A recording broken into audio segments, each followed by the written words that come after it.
Assalamualaikum warahmatullahi wabarakatuh. Halo semuanya. Di video kali ini kita akan membahas materi ekonomi SMA kelas 11 yaitu tentang indeks harga.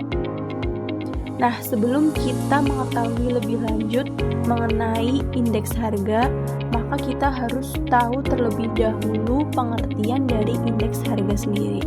Nah, jadi angka indeks merupakan suatu ukuran statistik yang menunjukkan perubahan suatu variabel. Nah, jadi variabel di sini itu yaitu sesuatu yang dapat berubah-ubah nilainya.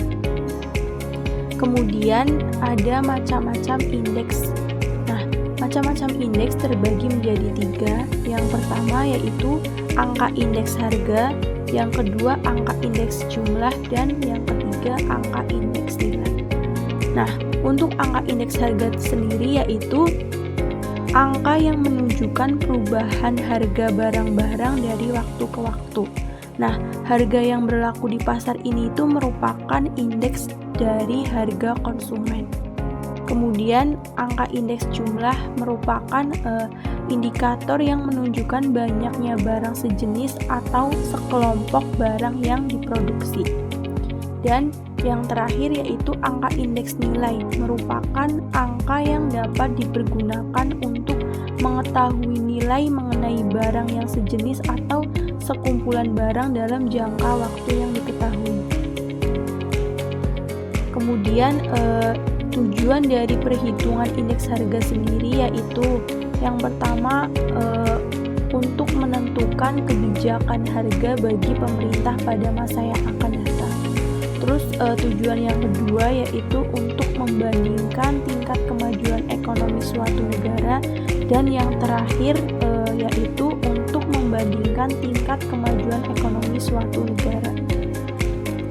Selanjutnya ada metode perhitungan indeks. Yang pertama metode perhitungan indeks dengan harga tertimbang dengan metode agregatif sederhana, yaitu dibagi menjadi 3. Yang pertama, angka indeks atau biasa kita sebut dengan harga atau price dengan simbol yaitu P.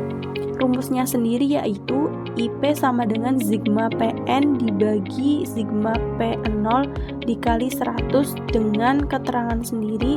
IP itu merupakan indeks harga tidak tertimbang, PN yaitu harga yang dihitung angka indeksnya, dan P0 yaitu harga pada tahun dasar. Kemudian yang kedua yaitu angka indeks kuantitas atau biasa disimbolkan dengan Q.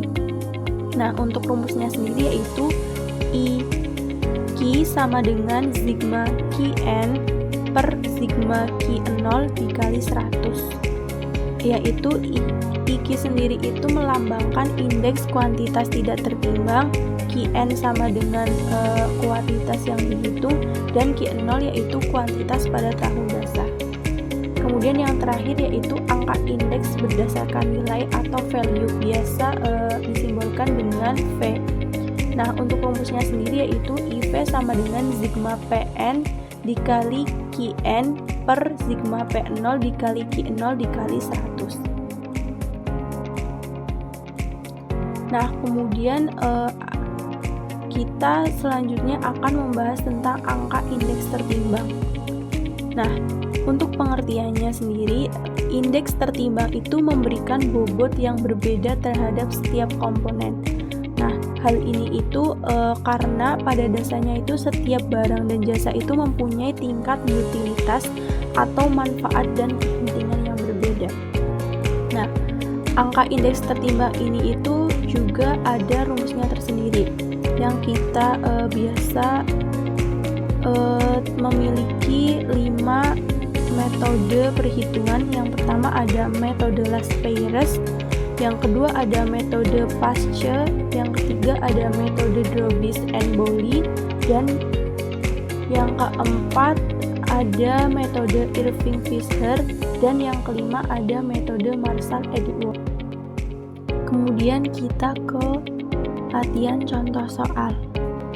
Untuk contoh soal yang pertama yaitu perhatikan tabel berikut.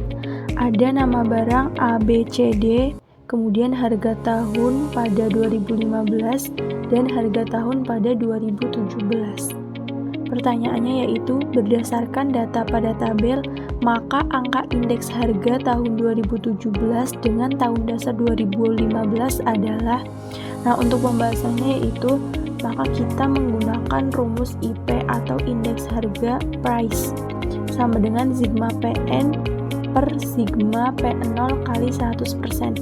Nah, sigma PN merupakan penjumlahan dari semua harga pada tahun 2017 per sigma P0 merupakan penjumlahan dari seluruh harga barang pada tahun 2015 kemudian dikali 100% sehingga menghasilkan IP 111,11.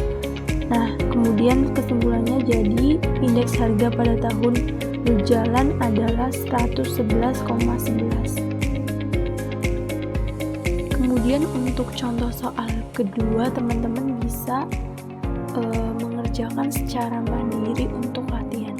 Sekian video penjelasan mengenai indeks harga. Terima kasih. Wassalamualaikum warahmatullahi wabarakatuh.